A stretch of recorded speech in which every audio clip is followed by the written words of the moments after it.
Hey, cousin colleagues. Welcome to the More Laughing at Work podcast. Let's talk.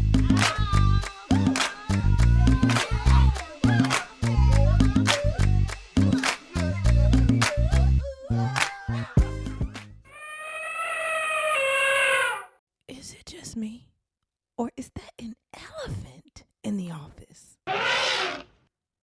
Okay, now I know I'm not the only person that notices, but Margie manager changes her voice when she's at work. That is not her voice octave, and her shoulders, honestly, they don't sit up that high either. I know, I've seen her at Target twice, and that's not how she talks in real life. She actually looks much more relaxed without the shoulder pads, too. If no one else hears it, which I know they do, then I guess I don't hear it either. Even though I hear it too. Hear what?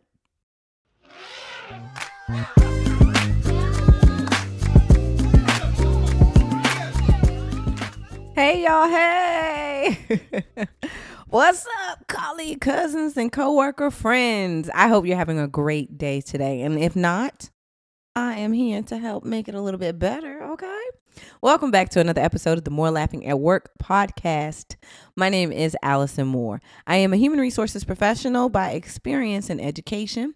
I currently work as a full-time communications director, and I am also a clean stand-up comedian because I don't use profanity or curse on stage. The More Laughing at Work podcast is a new fave for the podcast playlist because it gives a much needed laugh break during the day and some professional development and inspiration to keep us moving forward towards career goals and success. Today's episode, ladies and gents, is Beat Imposter Syndrome. Okay, now look, before we get into the meat and potatoes, or to make it more applicable to the work theme, before we open up the file cabinet, you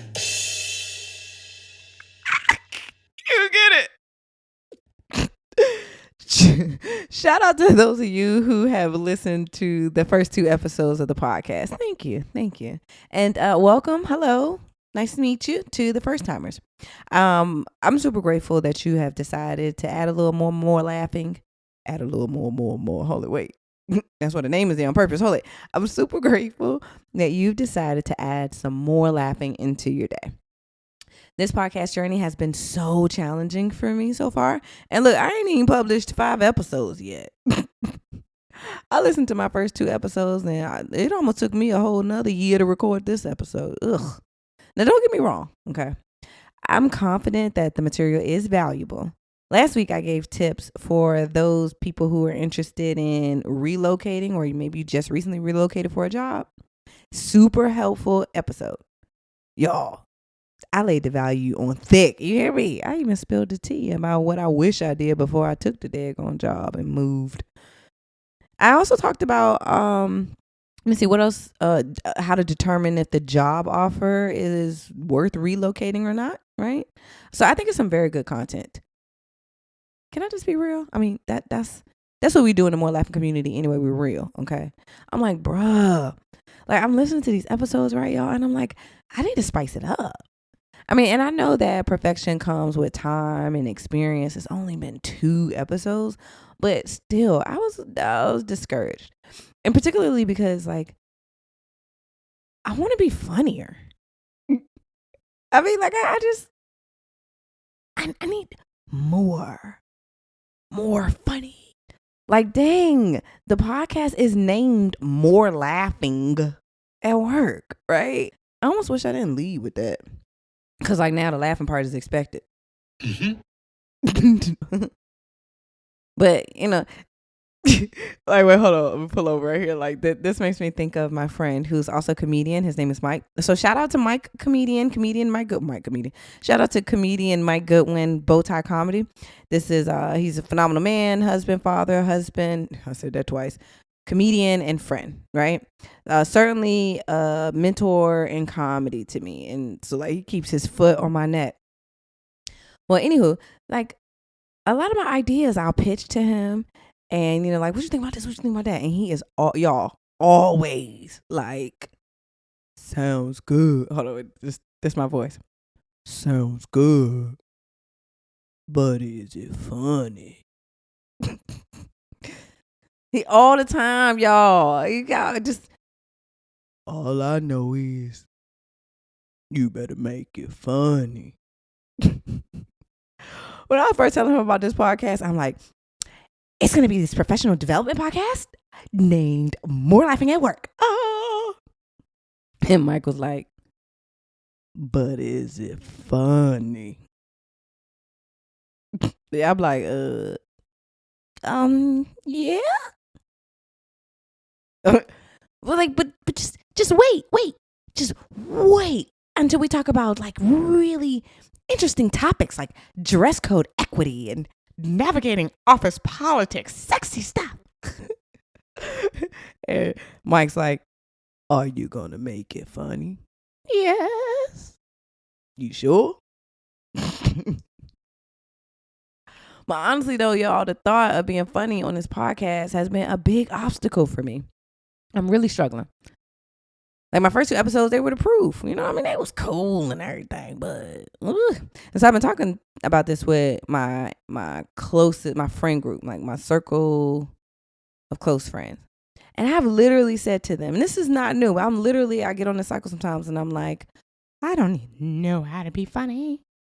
Are you even sure that what is funny? Is it me? Am I funny? And they're like, huh? Girl. Because, listen, here I am. I've been told I've been funny all my life. I performed stand-up comedy dozens of places, dozens of times. I've gotten standing ovations for real, which was that's an amazing feeling. People have paid money to hear me tell jokes. And yet sometimes I can doubt if I'm funny. And I'm doubting, can I be funny about workplace and HR topics on a podcast? That sounds silly, doesn't it? Well, you know what that's called? Imposter syndrome. Let's talk about how imposter syndrome truly hurt our growth and success and how to overcome feeling like an imposter for real. Because I don't know about you, y'all. I just told you that's something that's real vulnerable to me. I've doubted myself and held myself back for way too long, and I'm done. How about you? Let's talk about it right after the break.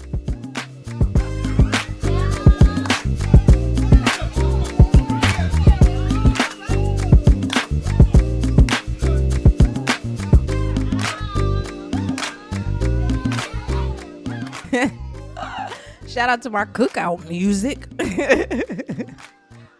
Tell the truth. Doesn't my theme music sound a little cookoutish? Like a little cookout music. Now somebody write me and tell me tell me what you envision when you hear my music. When I hear it, I see red, white, checkered tablecloths.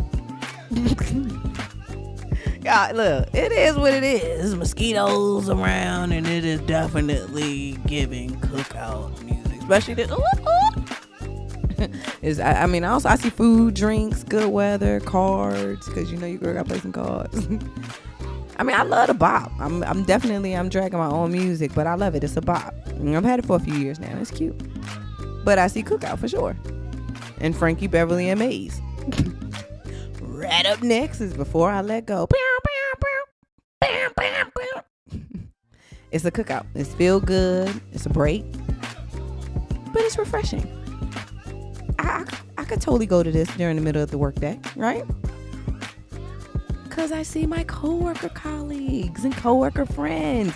You are there. Don't you hear yourself? Don't you hear us in the music, in the theme song? It's the MooreLaughing at Work community. It's our hype music, y'all. You see? So I guess this is like, we're really in the vibe. This is our episodes will be like our potluck of coworkers. The ones that we like. The ones that we like and trust their food. Because that's how you get an invitation to any of my potlucks. I'm just trying to decide if I want to eat anything about your kitchen. But even those of you who are listening, maybe, your kitchen need a little bit of your attention. That has Nothing to do. We're not here to judge, okay? You can still come to the virtual potluck. Huh? Because we're a community here on the church. Look at us. More laughing at work. Our little coworker family. We need a handshake, y'all. Come on. Okay, I'm sorry. I am such a cornball. I've been trying to hold it in, y'all, but it be coming out. I'm sorry. Okay. 3 ways to beat imposter syndrome. My professional perspective. Okay, so to level set, let's define imposter syndrome. Now, I like the Oxford Dictionary. The persistent inability to believe that one's success is deserved or has been legitimately achieved as a result of one's own efforts or skills. Okay, hold on, wait. I'm gonna read that. I'll read that again, y'all, because you know, sometimes I gotta practice. I gotta warm up before I read in public. Let me hold it. I like the car. That was my starter. Okay, hold on. Let me try again. Because I want to read it so y'all could get like, wait, what? So you can get it. Okay. So the Oxford, where am I from? Oxford defines imposter syndrome as the persistent inability to believe that one's success is deserved or has been legitimately achieved as a result of your own efforts or skills. So like, as I was pulling notes from the show, I wanted to be able to like really unpack imposter syndrome with you today. Like understand it deeply for myself and just really be able to talk about it, talk through it with you. And so like I was looking at a whole bunch of, just scouring the internet for just all types of write-ups and data or research and just people's perspective and whatever on imposter syndrome. And so I found some just other good ways of explaining it, short, long, middle, in between. But I guess the easiest way to understand what it is, imposter syndrome, is self-doubt, right? That's just the easiest, most simplistic way to explain it. It's feeling incompetent despite being sufficiently qualified. But here is something that I read that got me, y'all. Imposter syndrome is the feeling that you are not as capable as others think you are, and therefore you fear it's only a matter of time before you're exposed as fraud. Baby, y'all, we gotta pull over. Huh? Come on. Yo, that one hit me right between the eye.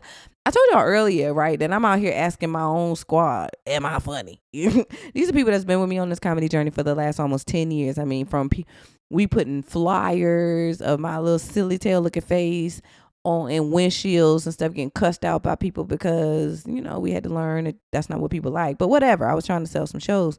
But anywho, these people are like, girl, if you got questions, what have I been doing? Like, what do you think I've been supporting? Right? Oh, so when I saw this and it says when you think there's only a matter of time before you're exposed as fraud, y'all, I legit laughed out loud. Like I felt so exposed. Like, they're talking about me. That is really me thinking like one day. Sometimes I be like, this is how dramatic it is. One day, the imposter police are going to come in from the ceilings and through the window and arrest me. I can see it. Get down, Miss Moore. Wait, hold on. I got to make sure. Did y'all hear me say Miss? Just got to make sure. Shout out to the new followers. It's a Miss, not Mrs., not to be confused with. Okay, anyway, focus. Miss Moore. Miss. Emphasis on single. Looking for love. More. You're under arrest for saying you are a comedian. Well, actually, being a comedian, you're an imposter. You should not have been being a comedian because you're fraudulent. Comedian. Telling jokes. Comedian. Like the imposter syndrome, you have me looking crazy. I think I saw Glamour magazine or somewhere in fashion maybe that said that there are links between imposter syndrome and not seeing examples of people who are similar to us in related positions. Okay, now that's an episode right there in itself. Numbers and faces, respectfully. I have definitely felt like I didn't belong in places where I had never seen someone like me before. Like, has that ever happened to you? Many times that has been a trigger for me feeling like, dang, am I supposed to be here? How did I get? I shouldn't have, somebody else should be here. When I'm somewhere and I have not seen a person or many people that look like me or what I embody, that really makes me nervous and uncomfortable. But there are also like a number of ways that imposter syndromes can be triggered. And so that's our level set, right, on what imposter syndrome is for this episode. So now let's talk about how to beat it. Because honestly, imposter syndrome is an epidemic. Wait a minute. Hold up. That made me think I like the lady. You see the lady on Instagram? Wait a minute. I know her version sound better than my little run, jog, or skip, whatever that was. But I say imposter syndrome is an epidemic. You know what? Okay, look. All right. I don't need to be as dramatic. It's not imposter syndrome epidemic per se. Maybe more like a demic. Not even with the D, a emic, imposter syndrome, emic, but it's not an epidemic for sure. I'm out here trying to establish myself as a thought leader and a credible speaker. And I'm talking about imposter syndrome is equivalent to an epidemic. Sheesh. That'll just two of y'all right now is about to call me in as a subject expert, and I'll just talk myself right out of job. Got to be more careful. It's my third episode, y'all. I'm giving you the best that I've got. Sorry, sometimes I do break out in karaoke. I know you didn't ask for that. It's important that you know. Spoiler. But no, for real, seriously, I'm just going to blame it on the fact that this is my third episode. I'm doing the best I can with what I got, and I'm like, I ain't never had much before, All my life I had to fight. Had to fight COVID-19. Had to fight imposter syndrome. But is it funny? Imposter syndrome is not an epidemic, obviously, but it's trash. It is. Imposter syndrome is definitely the ghetto. We must beat imposter syndrome because it's whack and it sabotages you. Imposter syndrome makes you question if you should really be in the position or have the opportunities that you have. It's like you be going through 6 whole years of college to graduate with your undergraduate degree, get hired, and then talking about, did I really earn the job? Okay, pause. I know you coming for me. I feel a little judgment out here on the other end of this Wi-Fi. Feel like somebody saying 6 whole years of college. Okay. That's me. That's my experience. But you leave me alone. Shoot. Your mama didn't finish college on time. Shoot, you judge your mama. Daggone it. I got pregnant and had a baby. Okay. I'm just kidding. I got pregnant twice and had 2 babies. Shut up. Anywho, look, imposter syndrome will have you thinking that you didn't work and earn what you have. So we got to beat it. Imposter syndrome keeps you struggling in your confidence, and eventually it impacts your self-esteem. Imposter syndrome also makes you act out of character. So now we Susie Shybird. Because we don't really feel like we quite know enough, or, imposter is telling us that we don't really belong. So don't talk too loud or don't do too much, just calm down and, air quotes, act humble. So we shy away. And you know what happens when people shy away, right? They miss out. I'm telling you, imposter syndrome is the ghetto.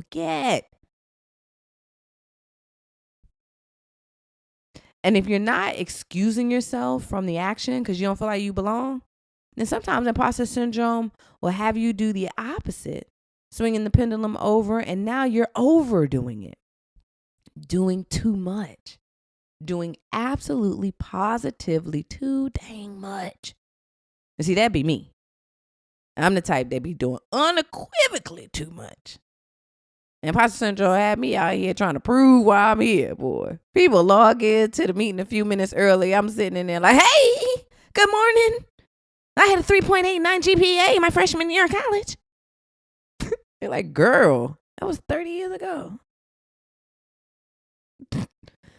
We did not need to see your transcript, we believe.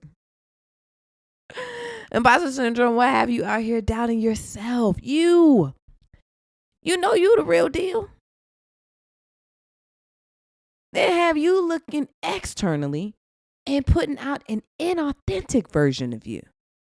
And that's called code switching. When we put on a version of ourselves, that's not ourselves. It's not our comfortable, authentic us. We see or hear what the standard looks like, or we think we see or hear what the standard looks like. And then we put that out. But it's not us. Yeah, we look at somebody else walks and talks and what their posture is. And we're like, oh, that must be what success is. So let me emulate that.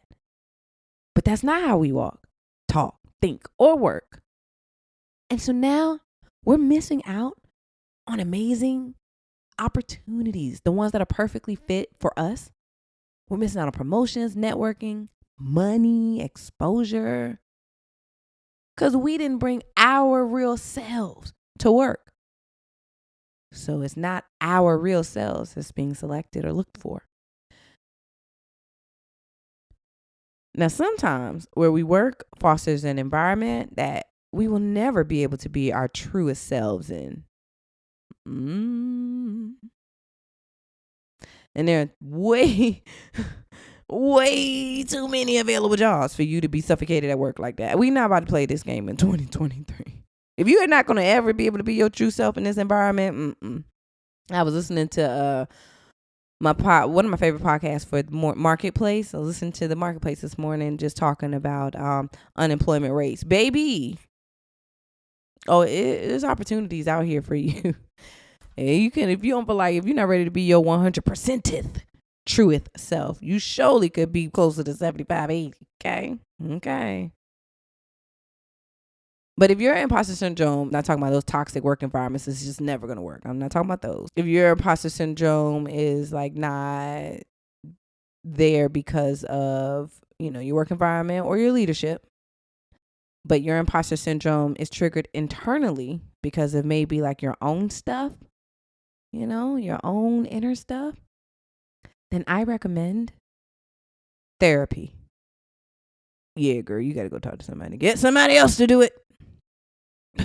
But while you're waiting on your appointment, let's get into how to beat the trap of imposter syndrome. The trap. You get it? The trap. Because before I said it, get up. You get it? Beat imposter syndrome by talking to yourself. Out loud is fine if that's your cup of tea. I'm not here to judge. But definitely talk to yourself. When self-doubt and harsh criticism comes, immediately affirm yourself. Let's say your imposter syndrome likes to play perfectionist games with you. Maybe you feel like despite your undeniable credentials, that you still always have to be perfect in order to remain worthy of your opportunity. That's a real thing. People really feel the weight of being perfect.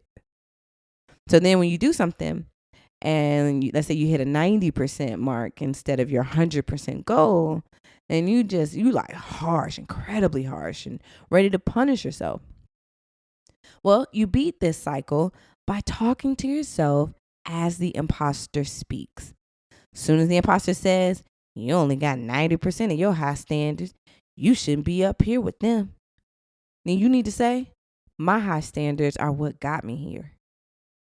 Talk to yourself nicely. Put that imposter in his place. Like for real. Because how long can the imposter argue with you? Okay. The imposter says, how you going to get 90%? You say, 90% would be an A if I were in college.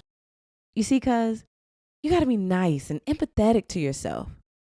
At default, right? It has to be the first reaction, the first response. Practice it.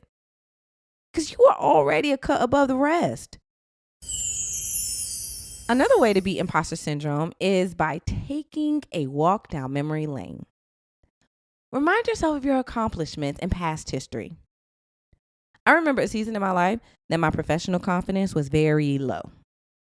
I didn't apply for opportunities that I qualified for because I just was, in a gutter somewhere. And I had actually begun to attract and was attracted to significantly lower level opportunities. It was like stuff that was super at the bottom. And I'm like, oh, that's probably what I'm going to get. That's probably what I should be going for, because at least I know I could get that, or just whatever, negative thinking.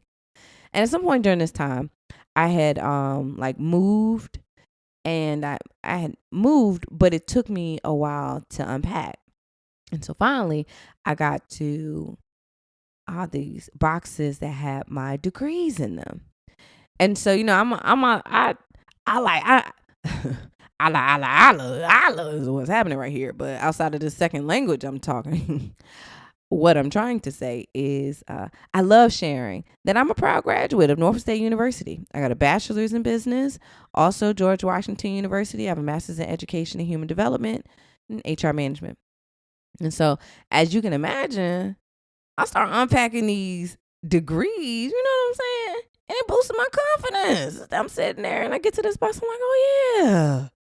I was reminded that I had significant sweat in the game. Like, shoot, put some respect on my name. You know what I'm saying? When I'm like, that's right, girl, daggone, you did that. You got yourself through these 16,000 years of college with these babies and stuff. You did that. Period. I had education, lots of it. I worked hard for it. Sure enough, it helped me to remember I absolutely deserve these higher level opportunities. I've been in the game. I worked for it. I have the education. I also had the work experience. Like, girl, adjust your crown. Sit your chin up a little bit. Let's go, reach the top shelf. And so very soon I was back applying for those jobs, getting larger, more lucrative opportunities. And then it was so much easier, not just for me to like apply for these larger, more lucrative opportunities, but for me to also turn down opportunities that weren't on my level. And see, that is one of the ways in which imposter syndrome sabotages you too. Because it makes you feel like, well, who am I to say no? They asked me and I probably should. And because I'm not that, who do I think I am? Absolutely not. And so when you're in a room that you feel like you don't deserve to be in, or when you're being presented with an opportunity that you know is not the opportunity for you, unpack your degrees, unpack your experience, unpack your education, unpack your knowledge, unpack your skills, your talent, and then say, oh yeah, I'm equipped for this. Last way, and to me best way to beat imposter syndrome that we're going to talk about today is beat imposter syndrome by unlocking your superpower. Yep, that authentic you, owning and letting shine that thing or things that makes you special. I call that our superpower. When we're confident in our superpower, then beating the voice of the imposter in us is easy. However, the gag is sometimes we aren't confident in our superpower. And real talk, I know we grown, I know. But some seasons of life, we question if we even have a superpower or if anyone even notices and appreciates it. About a year ago or so, somewhere around there, I wrote about unlocking your superpower. I did a blog article in the MooreLaughing newsletter. I think I'm gonna put a commercial in this episode about the newsletter. But listen here, I don't want to overcommit. Okay, so just in case the commercial doesn't make it in the cut, please check out the show notes for the link to join our newsletter. In the newsletter, I send like leadership articles, my show dates appearances, and random encouragement for you this time next year goals. But anywho, so I wrote a list of ways to unlock your superpower to feel confident as a thought leader, right? And so what I'm going to do actually, I'm going to update that list and add some really good ones, some tips, and republish it. But I want to talk about one way in particular to unlock your superpower, because I think that knowing your purpose or what makes you amazing is the exact confidence booster that we need to defeat the negative thinking that we don't belong. Our superpower is a gift, the answer to a problem that the world needs and that no one else can answer like you. And so you ask, Allison, what's my superpower? Will you tell me, cousin, coworker? What do you know or do that's impressive or useful to others. So for me, it's stand-up comedy. Duh. People always tell me how thankful they are that I made them laugh, how impressed they are that I would stand on stage and tell jokes. But being funny for me is easily, I mean, it just it just happens. It's just natural and it happens, but it's impressive to others. It's useful to them. It makes them feel better. A lot of people feel like that they can't do it. So that's how I know. That's how I've identified my superpower. One of them. People, the world, everything has always told me that I was funny. Has always received my humor. So the next time that I'm listening to the imposter tell me that I won't be able to bring a funny perspective to professional development or some HR topics, what should I do? Well, I'm going to remind my imposter that I'm funny. I got a whole superpower out here. And the next time I'm in a room full of people that I don't feel I add value to, I'm going to tell my imposter, oh no, it's funny. You see that comment? You get it? Okay, anyway, whatever. But I'm saying that. They want and need me here because I'm funny. So your turn, cousin colleague. Why are you here? Why do people count on you? What do they count on you for? What have you always known that you do well? How do you add value? Knowing what you bring to the table is what will beat imposter syndrome for sure. If you want a deeper dive exercise that will lead you into feeling more confident in your purpose and superpower, please check my LinkedIn or the list of MooreLaughing at Work leadership articles. Find this article and go forward. Make sure you know what your superpower is and you look that imposter right in the face. Also, do me a favor. Add to this list for me in the comments. If there's something up here that you didn't see, but you have found super incredibly helpful for your journey of your journey. I guess I did say that right. In your journey beating imposter syndrome, please drop it in the comments so that we can all grow together.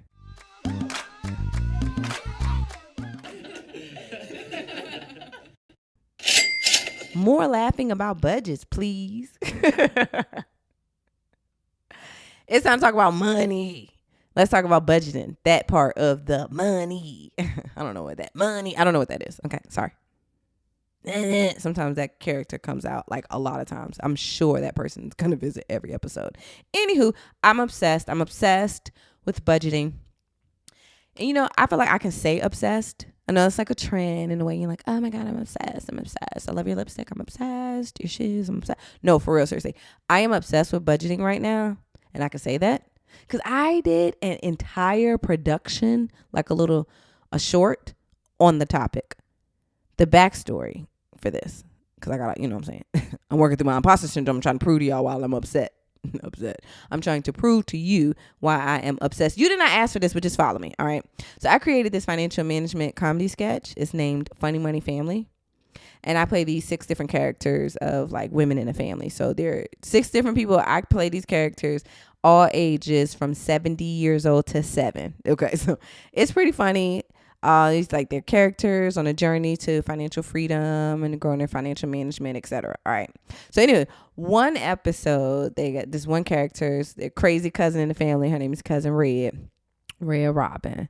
And Red Robin is the cousin from way down south. Oh, she fun. She is definitely a fan fave. Okay. So Cousin Red, she little bottle happy. Okay. But one thing about Red, she is not broke. Now we don't know where she get her money from. Could be her pipeline of male friends that are always at least 80 years old or older. We not here to judge, and she ain't broke. Let me tell y'all something. People love that daggone Red, okay? Red might make it cut. Look, this Red, hold on, wait, because I ain't even think. I'm going to do Red. I'm going to introduce the first timers to Red. This is Red. Hey y'all, hey, it's Cousin Red and everything. I am Red, the reporting Robin. Tweet. Hey, listen, So I'm so glad to be able to just say hey and pop on this little here podcast and everything. That Allison, she always doing something and everything. It's kind of weird because it's like a microphone in my face, and I'm like, well, baby, if I'm gonna have a microphone in my face, then how people gonna know how beautiful I am? You get it? I don't want people to just not be able to see all of the true beauty that I bring to the table and everything. Okay, whatever. And anywho, I'm not gonna be up here long because she said something about this podcast is free and everything. She said it takes money to make money. Well, it don't for me, baby. I ain't never. Anywho, I'm just glad that you guys are listening to her because my cousin and she, sometimes she gets bored and she needs to do things like this. But maybe one day I'll meet you and everything, and you can just kind of really see the foodness of Red. All right, so I'm gonna go ahead and get on out of here. Red Robin over and out. Tweet tweet. Chang chang. Don't ask no questions. I ain't gonna have to tell no lies. I don't know where these people came from, but it's Red lives in my head rent free. I love her. Check her out. She got a red wig and everything. Anywho, one episode. Wait, cause what's my purpose of saying all this? Okay, hold on. God, I went all around, been around the world. Yeah. Focus. Okay. The reason why I was saying this is because we're talking about budget. And in one of these episodes of the Funny Money Family, I did this episode where Cousin Red, along with the help of a teenager in the series of the family, her name is TT. So Cousin Red and TT, they taught the group a lesson, their version. And it definitely is some blind leading the blind, budgeting using social media. I don't know how I came up with all that. But anywho, all I know is there's proof right here that I am serious about promoting this financial management, starting with budgeting. Okay? Down from the wig and the funny looking clothes. I'm serious. Because for me, I recognized how powerful being good at budgeting really is and how transformational it is for my financial trajectory. Once I had a mindset shift, then I got disciplined. And that was the difference from when I cried thinking about a bank to now laughing all the way to the bank and just finding so much joy. I'm like really proud of myself and how much I pulled myself out of my previous situation and the direction that I'm going in now and how much it's going to benefit my kids and my family. The mindset shift was a change from thinking that budgeting was a bad word. And that's why I want to talk about it. I want to talk about it a lot. Because it shouldn't be that's just so basic. If it's so basic, why don't you do it? And it shouldn't be so hard to understand or do that it becomes this mystery and this ineffective tool. No. Instead of budget, meaning, I can't get that because I got a budget. I don't have any money, so I have a budget. A budget means I'm broke. Instead of that, what it really means and what it really began to mean to me is that I got a plan. See, when you don't have a budget, then your money tells you where it wants to go and what it wants to do. Pay this, do that, put this fire out, do that. Oops, surprise. Boom. The money is driving you. But when you have a budget, you are telling your money where to go and what to do. You're the parent. Budgets make you sit down. They make you determine how much your bills are really. You're surprised how much we kind of think it's about this, about that, and you round up average or whatever, and we're wrong. Budgets make you understand really how much your bills are, how much your expenses are, really how much are you spending on all of the things. And how much money do you bring in each month to do all the things? That's what budgets do.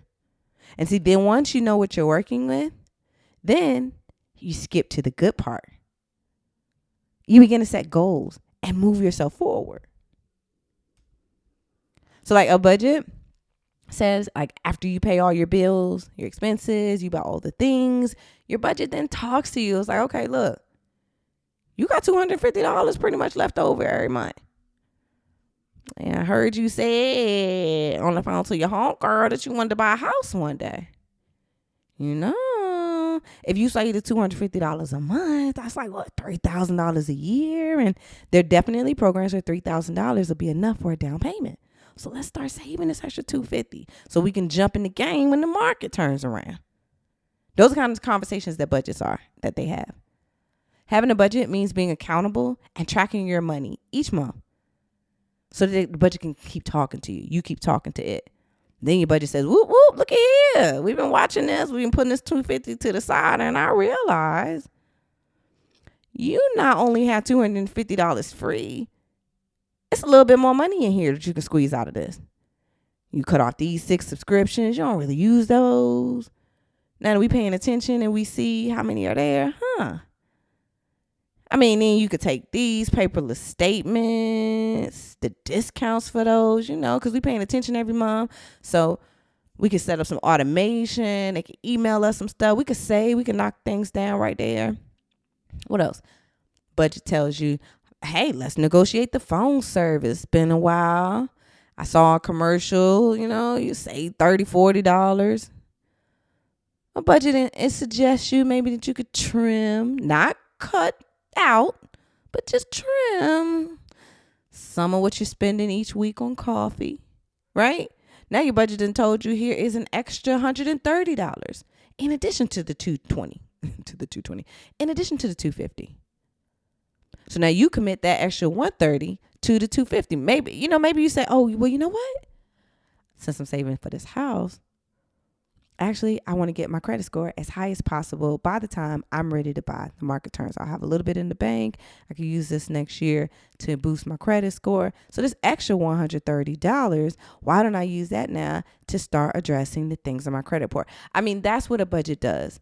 It lets you know this is how much money you have to do A, B, and C with. And it's our responsibility to pick out what is A, B, and C. Okay? Coworker friends, you tapped in? Huh? Okay. Because listen, this is where the rubber meets the road. Oh, wait, hold on. Not the rubber. This is where the punch meets the time clock. You get it? Listen, I'll be here all night. I'm sorry. Okay. But for if you are on this financial management journey with us, for real, you got to laugh. Okay? Period. That's thing number one. If we more laughing all the way to the bank, you got to practice that. Okay? Some of y'all ain't laughed in a whole long time. That's why your face look like that. If you don't want to be ugly no more, you should laugh. But anyway, also, write yourself 3 financial goals. That's the assignment. If you do not have a financial goal, do not pass go. Let's write yourself at least 3. Now, again, what's some of the stuff like I was rattling off? Financial goal could be buying a house. Could be some of that credit stuff, right? You're going to work. We are literally listening to a podcast talking about professional development that we are achieving or that we are trying to hone or grow in, develop for a job, for a career, for our professional success that we are doing for money. So let's have a plan for when we get this money. Okay? All right. So give yourself at least 3 financial goals that you're going to work at. In my, we got a this time next year community. And so that's like, they know. Y'all already knew if you're listening, you already knew I was about to say it. This time next year, where do you want to be by this time next year? This time next year may seem like a whole long way away. But if you just invest a little teeny bit, just one little thing, once a week, 52 small steps will take you a very far somewhere. It's going to go 52. You take 52 steps and see if your butt don't carry yourself somewhere. If your butt don't carry, you know what I'm trying to say. Bottom line is, let's make a plan. Let's turn our attention to these budgets as a means to our financial goals, our ends. For me this week, I'm cutting out sneaky subscriptions. I'm telling you. Like I said, I noticed, I think I got like two primes or something in there. I was like, hold on. I looked at 2 days ago and I'm like, why? I just paid this. Because again, I am being so disciplined and so tight on my budget that I realized like, wait, they already got me like 11 days ago. Why are they getting me again? So surely this is, it ain't that many $11.99s that you need to be taking out. a month. Just barely one. So those types of things. I'm going to do that. I got a couple other things I'm looking for. I'm trying to find me an extra $100. Sitting around, sneaking around up in my budget every month because I got stuff to do. You know what I mean? I got things to do that I could take that extra $1,200 a year and pay down some interest rates. You know what? Y'all not about to be alone. I'm going to be right there with you. We're going to become financially savvy together, Basie. We are going to be coming. We're going to go to the more laughing. We're going to do some more laughing all the way to the bank, and we're going to stop me past a speech pathologist on the way.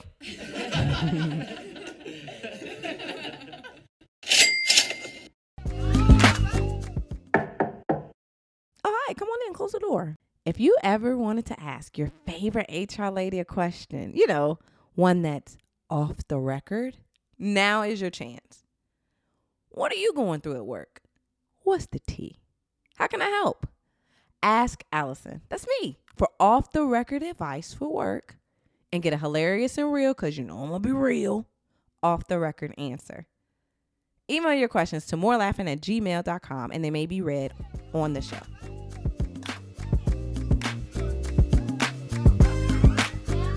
Well, co-workers, cousins, and friends, we are at the end of today's show. I am so thankful. That's my word today, y'all. I am so thankful for you hanging out with me. Let me know what you thought about today's show in the comments or by email. What have you done to beat imposter syndrome? What financial goals do you have? And do you use a different voice for work? Like, for real, are you a code switcher from time to time? You come on, this is a safe space. I am. Shoot. Switch it up soon as the phone ring, baby. Look. Also, do me a favor. Make sure that you ask me an off-the-record question so we can get you an off-the-record answer. This is going to be fun. I want to know what your work environment is like. What is work life for you? Anyway, until next time, friends and family, remember to stand tall in your superpower, right? Stand up, stand tall, and stand up. For real. You got a superpower. Stand tall. Oh, also, if you need a speaker, a comedian, or a facilitator at your job, don't you let them call Boring Betty for the daggone event now. Come on, tag me in. Tell them to call me, comedian Allison Moore. And you were listening to the More Laughing at Work podcast. Toodles.